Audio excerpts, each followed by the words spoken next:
सी बात है, परमात्मा का ही अंश आत्मा है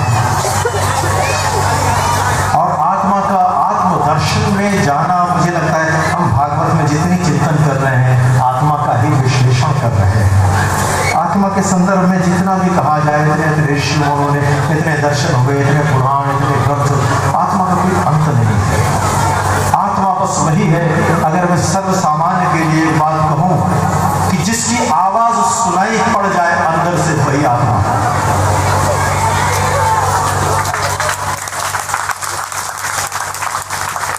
आत्मा जागरूक होता है, आपका आत्मा हमेशा आपसे बात करता है।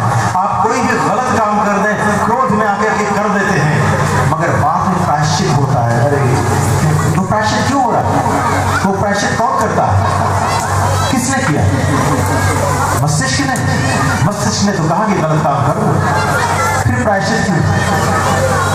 डर कर नहीं करता, अगर तो कोई गुनाह तो करके डरने की जरूरत क्या है? आत्मा जानता है कि वो गलत है। आप जब भी किसी भी गलत रास्ते पर जाएं, आत्मा रोकता है, मत जाओ। बाद में प्रायश्चित होता है, मेरे दिल ने कहा था कि मत कर, मैंने कर दिया। यही है आत्मा की आवाज। आत्मा की आवाज उस वक्त सुन लो जिस वक्त गलती ही ना हो, बाद में आत्मा की आवाज सुनने कुछ नहीं। राजा परीक्षित ने आत्मा की आवाज जरूर कहीं न कहीं दी होगी, गलती होगी, शाम हो गया। इंसान वही सफल है जो अपनी आत्मा को झांक सके, देख सके और दूसरे में भी अपनी ही आत्मा को महसूस कर सके और हर क्षण अपनी आत्मा की आवाज सुन सके।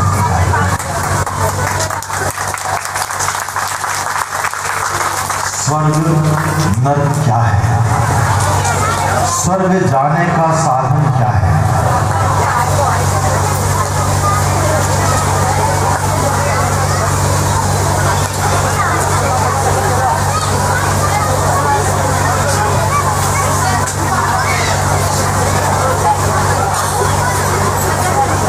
स्वर्ग और नर्क,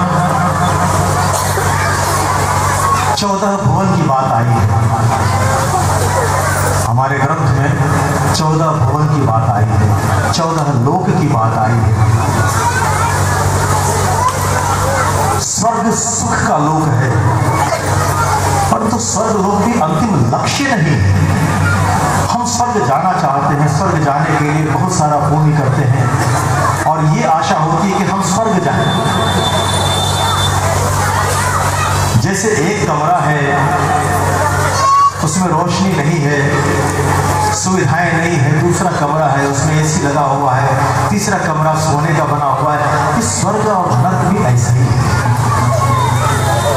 स्वर्ग में एसी लगा हुआ है, फिर दरवाजा खुलेगा, वहां से फिर दूसरे कमरे में जाना पड़ेगा। स्वर्ग लक्ष्य नहीं है। यदि आप महाभारत पढ़ेंगे तो महाभारत में अंतिम चैप्टर है स्वर्गारोहण पर्व, और स्वर्गारोहण पर्व को पढ़ेंगे तो आपके रोए खड़े हो जाएंगे साहब, डर लगेगा, घबराहट हो जाती है।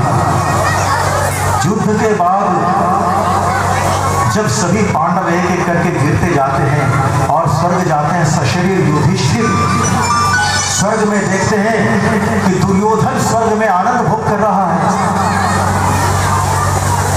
उनके सारे भाई सुख भोग रहे हैं स्वर्ग में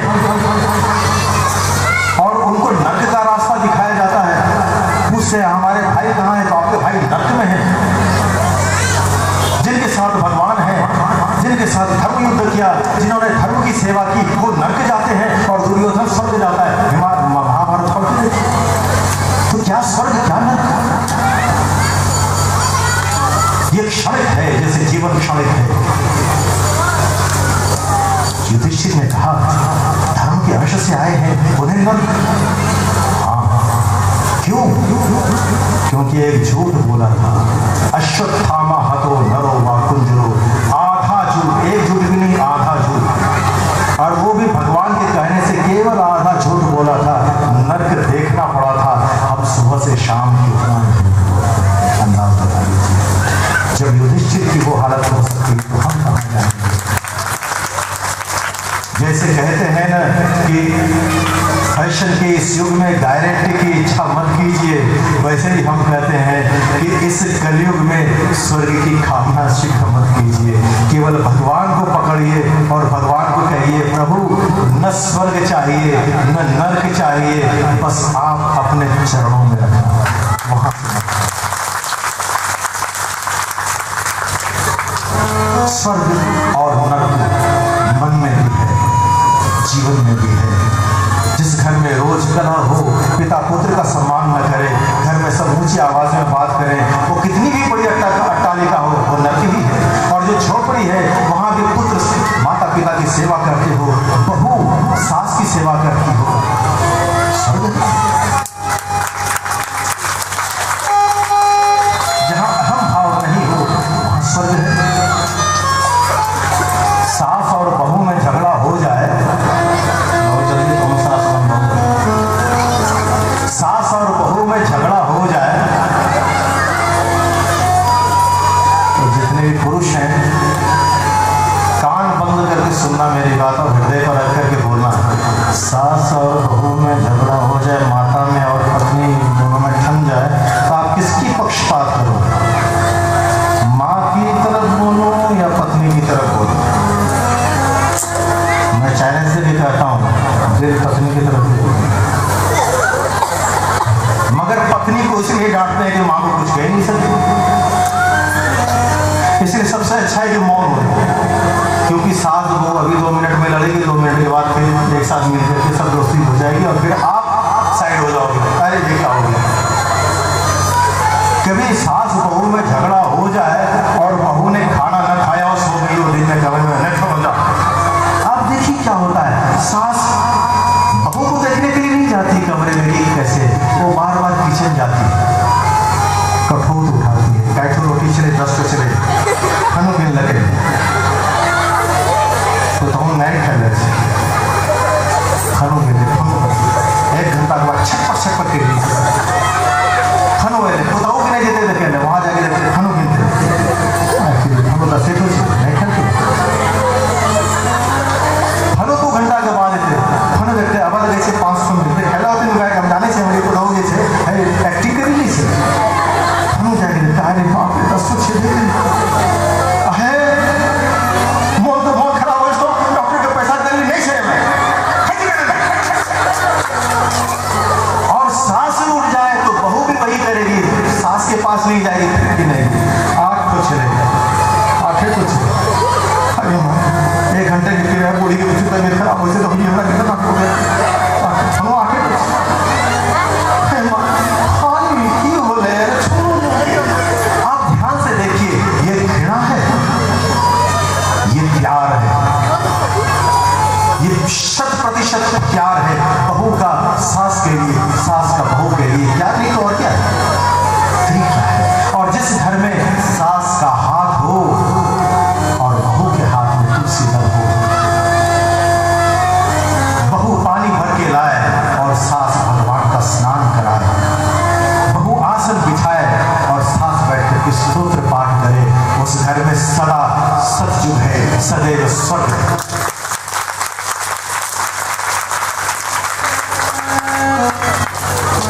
भगवान को किस प्रकार देख सकते हैं? भगवान को देखने के लिए दिव्य दृष्टि चाहिए नहीं। ममैवांशो जीव लोके जीव भूत सनातन है, तो जो भी है वो भगवान का ही अंश है। सब में भगवान को देखिए, देह नहीं। जब देव दिखने लग जाए, कल बताया था दृष्टि ज्ञानमयी कृत्वा पश्येत् ब्रह्ममयं जगत्। विश्व धर्म से जगत प्रतिष्ठा, जो धर्म का अवलंबन करते हैं, जो भगवान का आश्रय लेते हैं, उनको देह में भी देव दिखता है। भगवान को देखने के लिए कहीं कोई पूजा अर्चना करे, मृत्यु हो, मृत्यु के बाद भगवान देखें या भगवान प्रकट हो, इसकी आवश्यकता नहीं। भगवान तो हर रूप में है, किसी भी रूप में है, भगवान आ जाते हैं। बस हमारी आंखें खुली रहनी चाहिए, सतर्क रहनी चाहिए, जो भी सामने है भगवान है।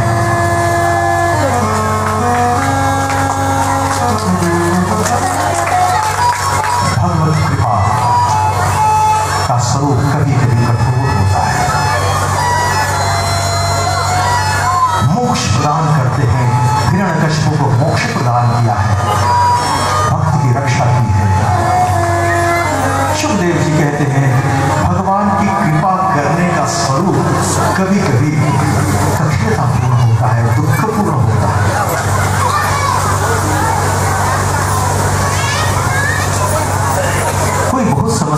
बीमारी हो,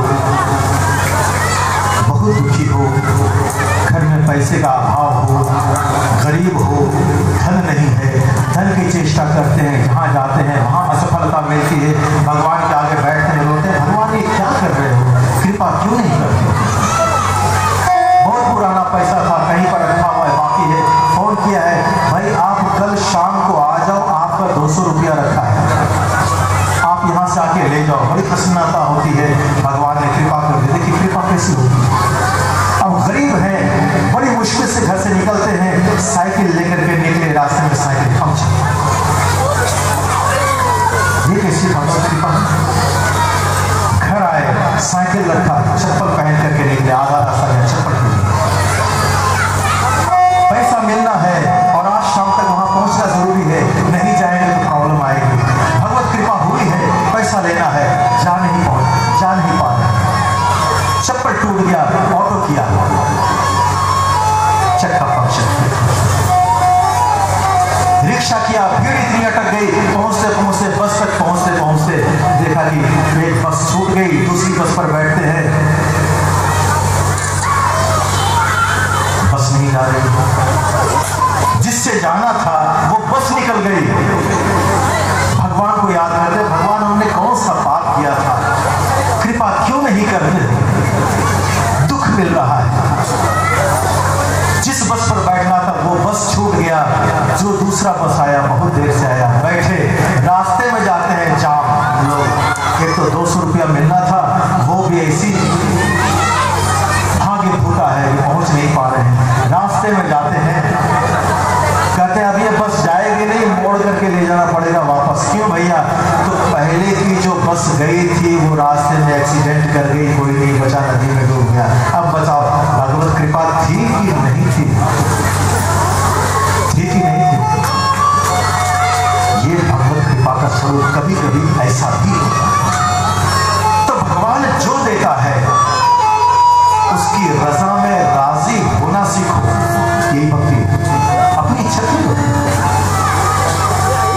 का उद्धार करते हैं। जो भी भगवान का नाम लेकर पुकारता है, भगवान ने कभी भी भक्त को निराश किया नहीं।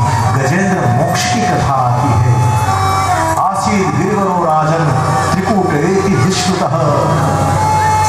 त्रिकूट पर्वत नाम का एक पर्वत है राजन, उस पर एक हाथी रहता है। तो हाथी का उद्धार कैसे किया? वो हाथी क्यों बना? हाँ, हाथी इसलिए बना कि इंद्रद्युम्न नाम का एक राजा राज के कर्म से विमुख होकर पहाड़ पर जाकर बिना गुरु को प्राप्त किए भगवान नाम का जप करता था। आजकल बहुत सारे लोग होते हैं कि हम तो बस कुछ नहीं, हम तो बाबा जी हो गया, भगवान चाहिए। ये पलायन है। अपने कर्तव्य से विमुख होकर के भगवत भक्ति करेंगे तो भगवान उस भक्ति को ग्रहण नहीं करेंगे। घर में पत्नी है, बच्चे हैं, छोड़ के चले गए सन्यास बनने के लिए, ये कौन सा धर्म है? क्या बच्चे के प्रति कर्तव्य नहीं है? पत्नी के प्रति कर्तव्य नहीं है? आप उसको छोड़ करके रास्ते में चले जाते हैं क्योंकि हम बाबा जी का आगे बन करके चले, ये कोई भक्ति नहीं है। कर्तव्य विमुख का कर्म योग का उपदेश दिया है गीता में। कर्म ही योग है और योग से भगवान की प्राप्ति होती है। हर कर्म में भगवान को रखो। राजा इंद्रद्युम्न ने भगवान की प्राप्ति की कामना से राजपाट छोड़ दिया, पर्वत पर जाकर के जप करने लगे भगवान का नाम, द्वादशाक्षरी मंत्र। अगस्त्य मुनि वहां रहते थे। देखा कि प्रजा में कुछ हलचल हो रही है, बिना राजा का शासन चलता नहीं है। राजमहल में आए हैं, राजा कहाँ है? तो राजा तो पर्वत पर जाके जप कर रहे हैं। अगस्त्य मुनि इंद्रद्युम्न के पास पहुंचते, आंखें खोलो। आंखें खोला, ऋषि को देखते ही क्या कर रहे हो? तो भगवान की प्राप्ति का साधन तुम अपने कर्तव्य से विमुख होकर के नहीं कर सकते। पहले कर्तव्य है तुम्हारा धर्म, राष्ट्र की रक्षा करना है, प्रजा की रक्षा करना है, उसी में भगवान मिलेंगे। नहीं माना, श्राप दे दिया, तेरी बुद्धि हाथी की जैसी हो गई, या तो हाथी हो जाए। ऋषि की बात सत्य हुई है। त्रिकूट पर्वत पर गजराज हुए, हाथी पर विशाल परिवार है, बहुत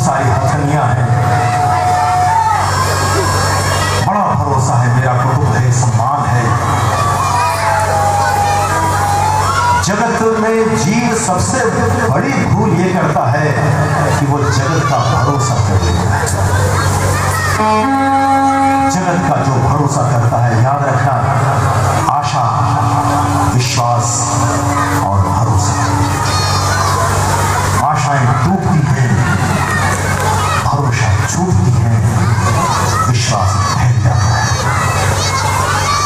जगत का विश्वास करना नहीं, जगत है, ठीक है, जगत निभाओ, जगत के कर्म निभाओ, जगत के संबंध निभाओ, जगत से आशा करो, गुरु का भरोसा करो, विश्वास केवल भगवान।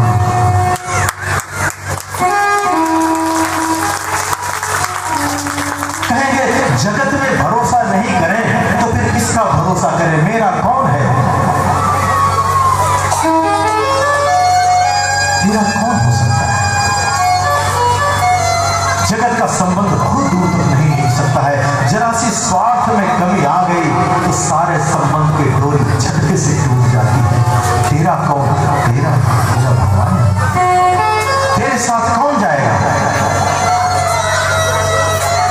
तेरे साथ जगत का संबंध निभाने वाला नहीं जाएगा। रत्नाकर जी से जब नारद जी ने पूछा तेरे पाप का जो खा रहे हैं तो हो कि तुम्हारे पाप का दंड भोगेंगे, सबने मना कर दिया। कौन जाएगा साथ, कौन चलेगा साथ, धर्म जाएगा। धर्म छोड़ना नहीं, धर्म ही साथ चलता है, धर्म ही साथ चलता है।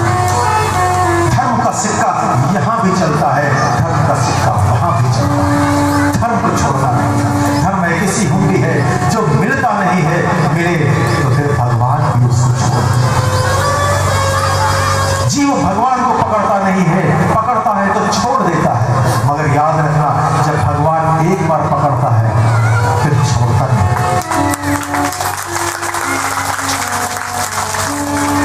जो पकड़ के न छोड़े, जो हमेशा साथ रहता है, उसको कभी भूल नहीं। जीव जगत का भरोसा करता है, कदम कदम पर ठोकर खाता है, कदम कदम पर। आजकल के युवाओं को देखिए, 40%, 60%, 40 to 60%, they all are frustrated in love. प्यार में फ्रस्ट्रेशन, भरोसा कर रहे हैं। युवाओं से मैं इस व्यासपीठ से एक बात कह रहा हूं, 3 बात ध्यान रखना अपने जीवन में। बात में बात मिली है तो बात को ध्यान रखना। नंबर 1, जिंदगी में कभी प्यार मत करना।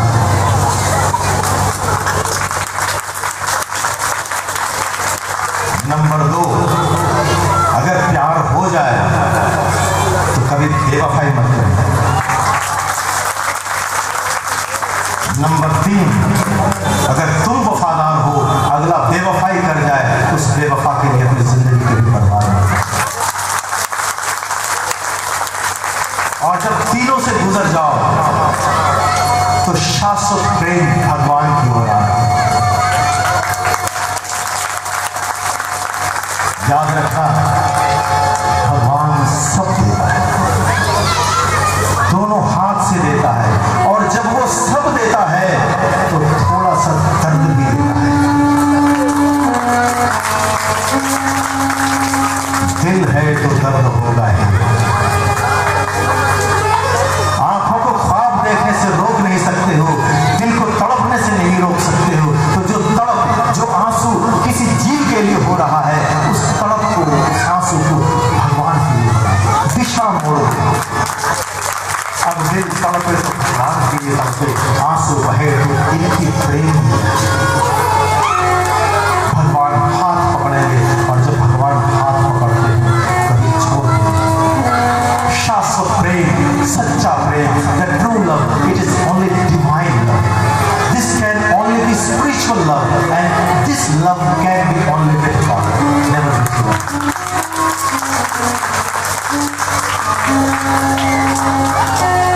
गज, नाम है गज, गजराज, अभिमान है, अहंकार में झूमता हुआ चलता है। जीव को जब अहंकार होता है, मेरा बड़ा कुटुंब, मेरे पास बहुत धन है, मेरे पास ये, मेरे वो सोर्सेस हैं, उसे कुछ दिखता नहीं है।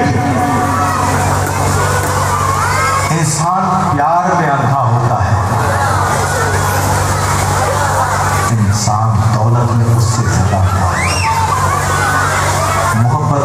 खुल भी सकती हैं, जिसकी अहंकार में आंखें बंद हो जाएं, उसकी आंखें कभी नहीं खुल सकती। गजराज को अहंकार है, पूर्व जन्म में राजा था, राजा के समान चलता है, जमीन की ओर नजर नहीं डालता कि कहां नजर रखना है, कहां कदम जा रहा है।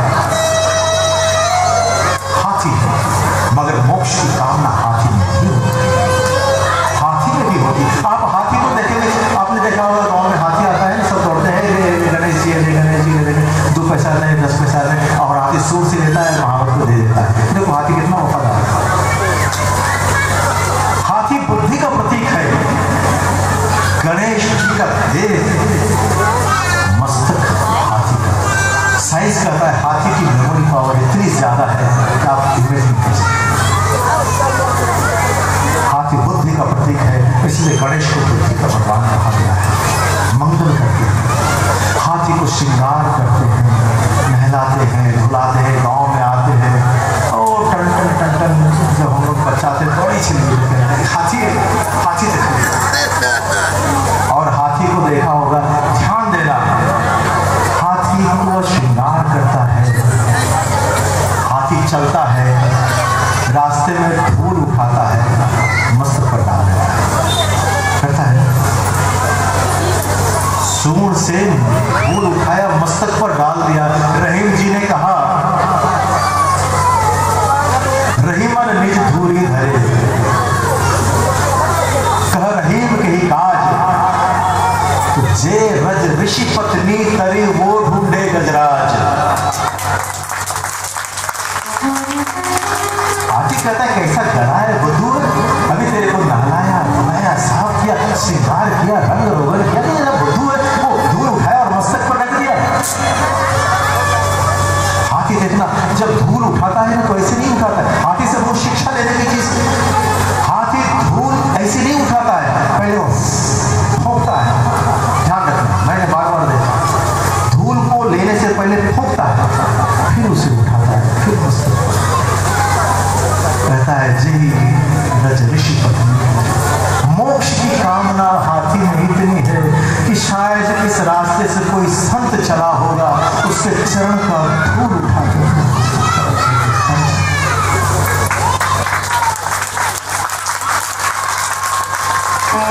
और फूंकता इसलिए है कि जिस राह से संत चला है उस रास्ते से कोई पापी भी चला होगा, पापी का रज उठाना नहीं, फूंक के उड़ा देते। हाथी में भी मोक्ष की कामना है, तरने की कामना है। हम जीव होकर के भी मोक्ष से जीव संकट में गिरता है तो भगवान की याद, संकट में न गिरे तो भगवान की याद आती नहीं है। भागवत में एक जगह नारद जी ने पूछा था, आप क्यों दरिद्रता देते हैं, क्यों दुख देते हैं, जो आपका भक्त उसे क्यों दुख देते हैं।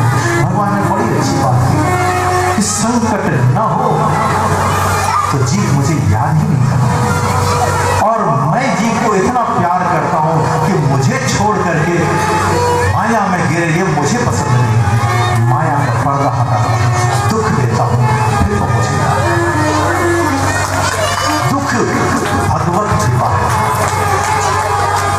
दुख से जीवन भर जाए तो प्रभु की कृपा समझना, संकट चहुदिशी घिर जाए प्रभु की कृपा समझना। प्रभु ने कृपा किया है, हाथी ने जब किया था संकट में गिरा है, माया का दलदल है, जल है, दिखाई पड़ा नहीं, अभिमान में चला गया, मगर मच्छ वहां रहता है, ग्राहक काल है। वृद्धावस्था में जब पैर कमजोर हो जाए तो समझना काल का ग्राहक पैर पकड़ रहा है। हाथी का पैर पकड़ा, ध्यान रहा नहीं कि सावधानी से जल में उतरना चाहिए। ग्राह ने पैर पकड़ा, जल में मगरमच्छ की शक्ति बढ़ती है, माया की शक्ति जगत में बढ़ जाती है।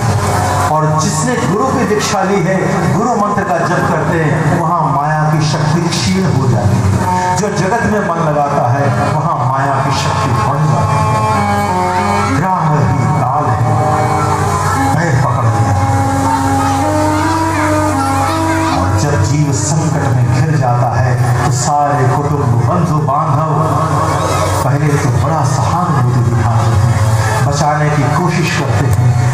खींचते हैं, सारी हथेलियों ने पैर पकड़ करके खींचा, सारी कोशिश की कि इसको बचा लें, बहुत कोशिश की, बहुत कोशिश की।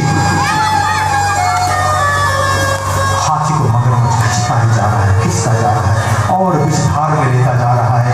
अब हथेलियों को लगा कि इसके साथ मैं भी डूबूं, सबने साथ छोड़ दिया। कोई संकट में घिर जाए, कोई बीमार हो जाए, 2 महीने की बीमारी हो सब सेवा करते हैं, 6 महीने की बीमारी हो मन मार के सेवा करते हैं, मगर लगे कि ये जिंदगी भर का रोगी है, फिर सेवा का स्वरूप बदल जाता है, फिर जीव बोझ बनता है। जिधर उम्मीद लगा करके देखता है वो मुंह मोड़ता है। मेरी जिंदगी का ये गजग्राह की कथा हर घर की कथा है, हर जीव की कथा है। आपको आर्थिक संकट आ जाए, आप बहुत पैसे हैं आपके पास, किसी को फोन कीजिए 2 लाख चाहिए, 3 लाख लेकर के आ जाएगा घर में, और पता चल जाए कि बिजनेस डूब गई, 100 रुपया भी कोई नहीं देता। संकट में जीव भरोसा जगत का करता है, जगत साथ एक सीमा तक देता है। मैंने कहा था ना, जगत का साथी श्मशान तक जा सकता है, उससे आगे नहीं जा सकता, उससे आगे केवल सारथी चलता है। गज ने देखा जिस पर विश्वास था, जिस पर उम्मीद थी, जिसका लालन पालन किया, जिसके ऊपर सारी जिंदगी न्योछावर कर दी थी, सब एक एक करके साथ छोड़ के चले, सबने साथ छोड़ दिया। जगत ने साथ छोड़ा, पत्नी ने भी साथ छोड़ा। जितना उस मगरमच्छ के काटने का दर्द नहीं हो रहा है पैर में, उतना हृदय में दुख हो रहा है। जिस पर विश्वास किया, जिस पर भरोसा किया, उसने भरोसा तोड़ दिया। और जब सबका भरोसा छूट जाता है, चारों ओर मृत्यु का काल है, गलजल, अब बचाने वाला कोई नहीं है, कोई नहीं बचा सकता है। जीव आसपास देखता है कोई तो आ जाए, जब आसपास कोई नहीं है, सब छोड़ के चला जाता है, तब जीव आकाश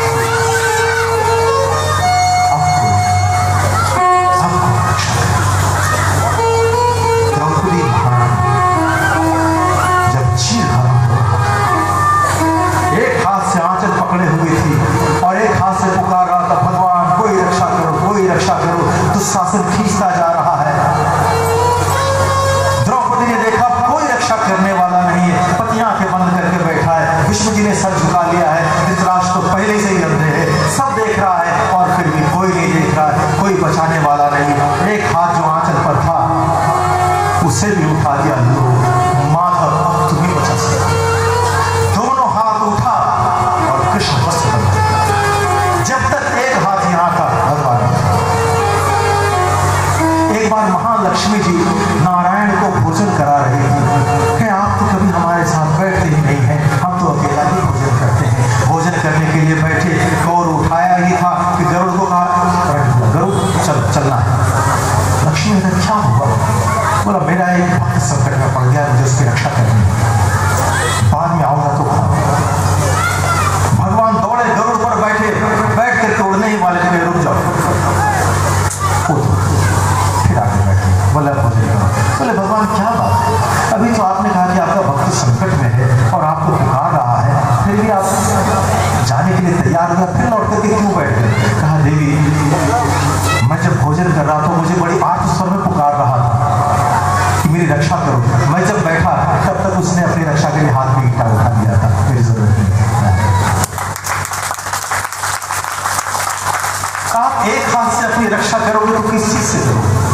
जगत की वस्तु से। दोनों हाथ उठा,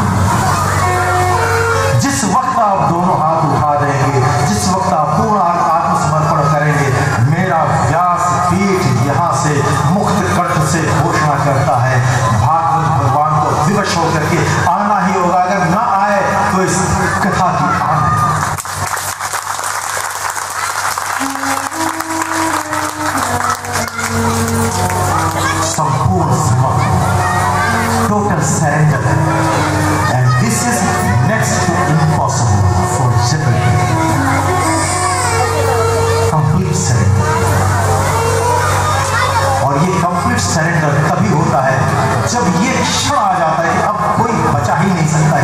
से दोनों हाथ उठाया, भगवान को देखता है गज। जैसे ही भगवान की ओर देखा, पूर्व जन्म का मंत्र याद आ गया, नमो भगवते वासुदेवाय। आकाश की ओर देख रहे हैं, हर मेधा ऋषि के घर में हरि अवतार भगवान ले चुके, दौड़ करके आ रहे, गज की रक्षा करते, मगरमच्छ का सुदर्शन चक्र से गला काटा है।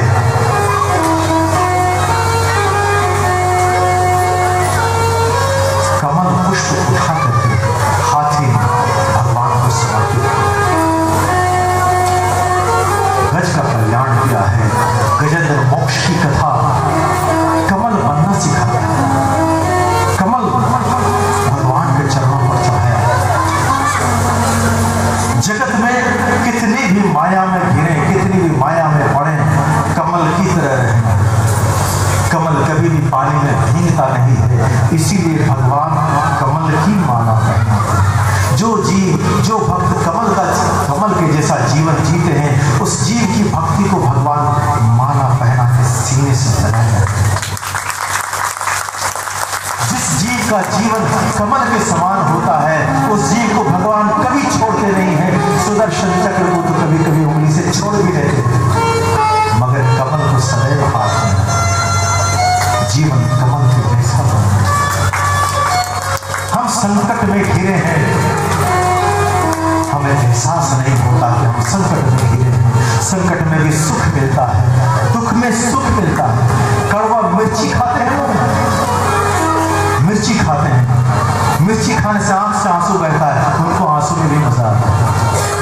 हमारी अवस्था वैसी ही है, दुख में भी सुख की अनुभूति होती है। हमें इस बात का एहसास नहीं है कि हम कितने बड़े संकट में घिरे। भागवत भगवान आए हैं, संकट से उठने का मौका दे रहे हैं, हाथ बढ़ा रहे हैं, उठो, मेरा हाथ कहाँ हो, संकट से। और जीव का सबसे बड़ा संकट है कि संकट में गिरा है और मानने के लिए तैयार नहीं कि वो संकट में गिरा है। ये सबसे बड़ा संकट है।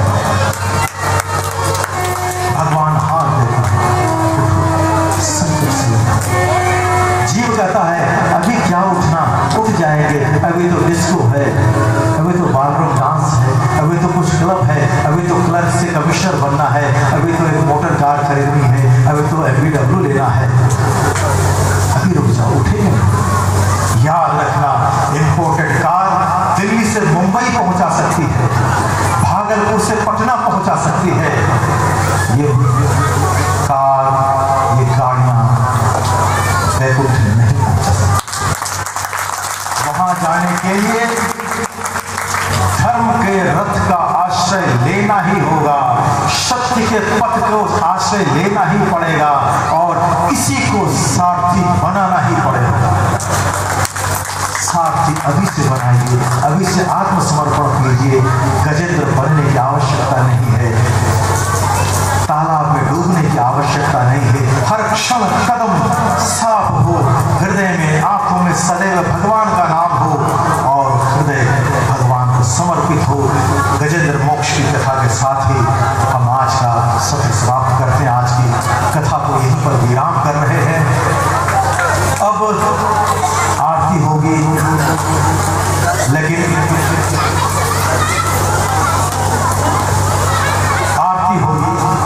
लेकिन आरती से पहले एक बार श्री कृष्ण शरण मामा का जय घोष। और उससे पहले मैं आपको बता दूं कि कल भगवान कृष्ण जी जो यहाँ पर ब्रजेश गजराज के रूप में पधार